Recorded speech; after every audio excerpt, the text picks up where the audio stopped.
हरे कृष्ण। माघ माह कृष्ण पक्ष की षठतिला एकादशी का महत्व। युधिष्ठिर ने पूछा, जगन्नाथ श्री कृष्ण आदिदेव जगतपते माघ माह के कृष्ण पक्ष में कौन सी एकादशी होती है, उसके लिए कैसी विधि है तथा उसका फल क्या है।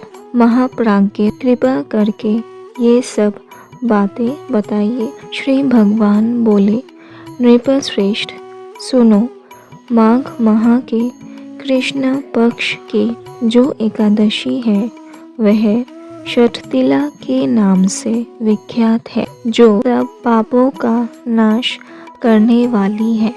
अब तुम षठतिला की पाप हारिणी कथा सुनो, जिसे मुनि श्रेष्ठ पुलस्त्य ने दालभ्य से कहा था।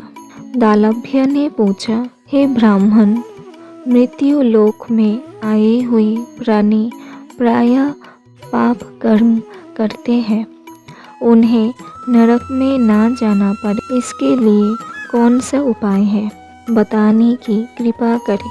पुलस्त्य जी बोले, महाभाग, तुमने बहुत अच्छी बात पूछी है, बतलाता हूँ, सुनो।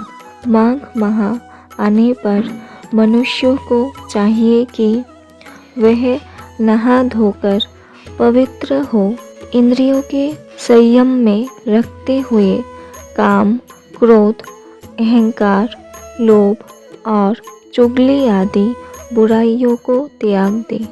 देवाधिदेव भगवान का स्मरण करके जल से पैर धोकर भूमि पर पड़े हुए गोबर का संग्रह करे, उसमें तिल और कपास छोड़कर 108 पिंडिकाएं बनाए। फिर माघ में जब आर्द्रा या मूल नक्षत्र आए तब कृष्ण पक्ष की एकादशी करने के लिए नियम ग्रहण करे।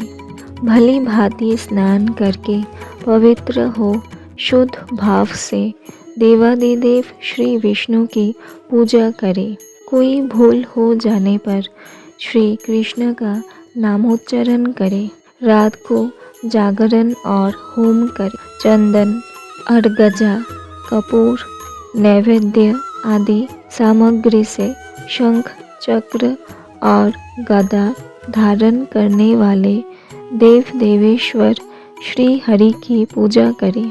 तत्पश्चात भगवान का स्मरण करके बारंबार श्री कृष्ण नाम का उच्चारण करते हुए कुम्हरे, नारियल अथवा भिजोरे के फल से भगवान को विधि पूर्वक पूजकर अर्घ दे।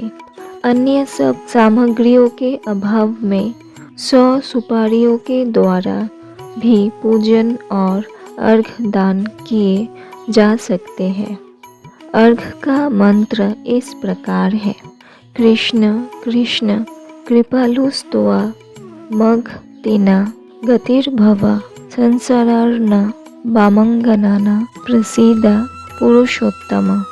नमस्ते पुंडरीकाक्ष, नमस्ते विश्वभावन सुव्रहन्य, नमस्तेस्तु महापुरुष पूर्वज गृहानार्घ्यं मया दत्तभ्य सह जगतपते।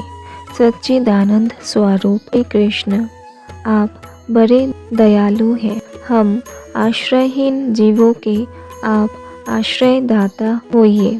पुरुषोत्तम, हम संसार समुद्र में डूब रहे हैं, आप हम पर प्रसन्न होइए। कमल नयन, आपको नमस्कार है। विश्व भावन, आपको नमस्कार है। सुव्रहन्य महापुरुष, सबके पूर्वज, आपको नमस्कार है। जगतपते, आप लक्ष्मी जी के साथ मेरा दिया हुआ अर्घ स्वीकार करें। तत्पश्चात ब्राह्मण की पूजा करें, उसे जल का घड़ा दान करें, साथ ही छाता, जूता और वस्त्र भी दे। दान करते समय ऐसा कहे, इस दान के द्वारा भगवान श्री कृष्ण मुझ पर प्रसन्न हो।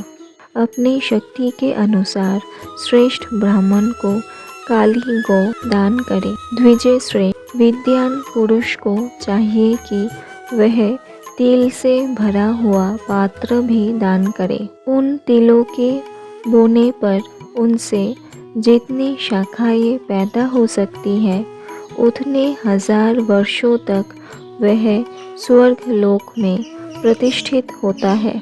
तिल से स्नान करे, तिल का उपटन लगाए, तिल से होम करे, तिल मिलाया हुआ जल पिए, तिल का दान करे और तिल को भोजन के काम में ले। इस प्रकार 6 कामों में तिल का उपयोग करने से यह एकादशी षठतिला कहलाती है, जो सब पापों का नाश करने वाली है।